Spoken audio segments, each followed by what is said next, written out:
এবার যেদিকে নজর রাখতেই হচ্ছে ইডির তলবে বুধবার কলকাতায় ইডি দপ্তরে হাজিরা দিয়েছেন অভিষেক বন্দ্যোপাধ্যায়, যা এতক্ষণ ধরে আপনাদেরকে দেখালাম সেই চিত্র সরাসরি গ্রাউন্ড জিরো থেকে আমাদের প্রতিনিধি একমাত্র আপনাদেরকে দেখিয়েছে প্রথম থেকে শেষ অবধি এখনো পর্যন্ত আপডেট অভিষেক ব্যানার্জির। সেই অভিষেক ব্যানার্জির উপর নির্ভর করেই কিন্তু এবার আলাদা রকম ভাবে কথা বলছে। কে বলছে? অভিষেক ইন্ডিয়া জোটের বৈঠকে যোগ না দিয়ে এদিন ইডি দপ্তরে যান। এই প্রসঙ্গে ফিরহাদ হাকিম কি বললেন? ফিরহাদ হাকিম বললেন, আমি অভিষেককে ধন্যবাদ জানাই, বাঘের বাচ্চার মতো পরোয়া না করে ইডির মুখোমুখি হয়েছে, যা আপনাদেরকে এতক্ষণ অবধি জানানোর চেষ্টা করছিলাম। ইতিমধ্যেই কিন্তু টুইটারে একেবারে হ্যাশট্যাগ ট্রেন্ডিং করছে। কি ট্রেন্ডিং করছে? এবি ঝুঁকেগা নেহি, অর্থাৎ অভিষেক ব্যানার্জি কোনো মতেই ঝুঁকবে না। চাইলেই চিঠি দিয়ে জানাতে পারতো, আজ যাবে না। অভিষেককে ইডির তলবে মন্তব্য ফিরহাদের। কি বললেন একবার শোনাবো। ইন্ডিয়া জোটে যাতে অভিষেক না যেতে পারে তার জন্য আজকেই নোটিশ দেওয়া হয়েছে। কিন্তু আমি ধন্যবাদ জানাই অভিষেককে, যে বাঘের বাচ্চার মতন পরোয়া করেনি নোটিশের। একটা চিঠি দিয়ে বলতেই পারতো যে ইন্ডিয়া জোটের মিটিং আছে, কিন্তু বলেছে না, আই উইল ফেস, এবং সে গেছে। অন্যায়ভাবে ডাকা আর নিরাপদার মানুষদের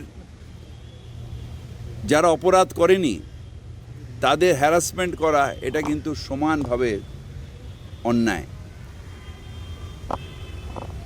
এজেন্সিদের আমরা সম্মান করি, ইনস্টিটিউশনগুলোকে আমরা সম্মান করি, কিন্তু দুঃখ লাগে যখন ভারতবর্ষের এজেন্সি, ভারতবর্ষের ইনস্টিটিউশনগুলোকে কেন্দ্রীয় সরকার মিসইউজ অফ পাওয়ার করে সেগুলোকে ভাঙার চেষ্টা করেন। বারবার বলছি, আজও বলছি, best officers of the country এই এজেন্সিগুলোতে থাকেন। তাদের কাজ অনেক বড়। ভারতবর্ষে যে টাকা বেরিয়ে চলে যাচ্ছে, সাইফন অফ হচ্ছে, তাদের করা। একটা মস্তিষ্কপ্রসূত অন্যায় হয়ে গেছে, সেই অন্যায়ের হাত নেই, পা নেই, বাপ নেই, মা নেই, তার পেছনে ছুটিয়ে দিচ্ছে যারা, তারা অন্যায় করছে। কেন ব্যাংকের ডকুমেন্ট আছে নীরব মোদির টাকা ফেরত আসছে না? কেন মহুল চেস্কির টাকা ফেরত আসছে না? কেন বিজয় মালিয়ার টাকা ফেরত আসছে না? কেন এদের একটার পর একটা ভারতবর্ষ ছাড়ার জন্য কত লক্ষ কোটি টাকা আজকে বেরিয়ে চলে গেল? তার ইনকোয়ারি কোন এজেন্সি করবে? কেন শুধু টিভিতে নিউজ আসার জন্যে এক একটা মাঝে মাঝে গ্লিম্প দিয়ে দিয়ে টিভিতে নিউজ এলো, আর একটু তৃণমূলকে বদনাম করলাম, এটা বোকা বোকা কাজ। তার কারণ এর আগেও দেখা গেছে তৃণমূলকে বদনাম করে তৃণমূলকে শেষ করা যায় না, কারণ তৃণমূল এভারেস্ট পাহাড়ের মতন, নোংরা ঠোংরা যাই ছিঁড়ে পড়বে শ্বেত দিয়ে সাদা হয়ে থাকবে। তার কারণ তৃণমূলের মাথায় যে বসে আছেন তার নাম মমতা বন্দ্যোপাধ্যায়।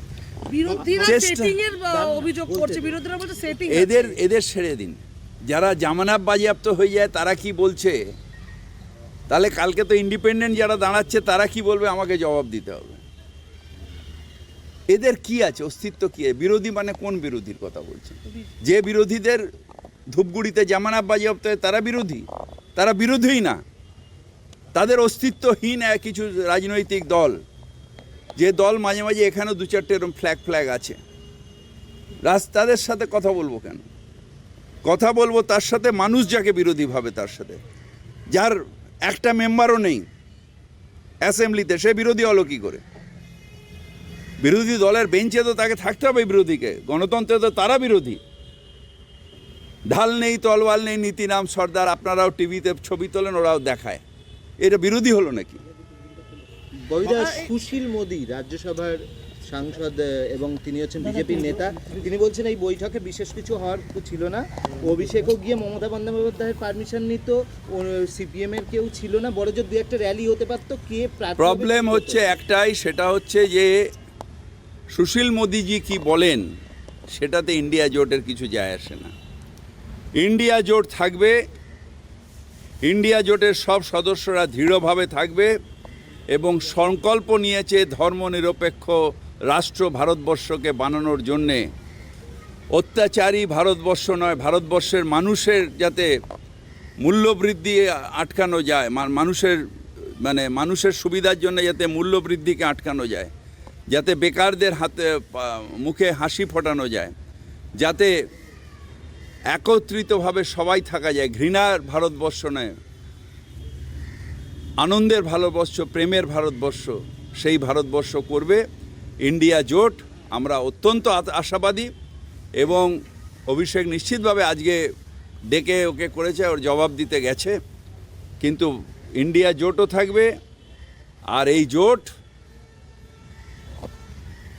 জোট আগামী দিনে মোদি সরকারকে হারাবে।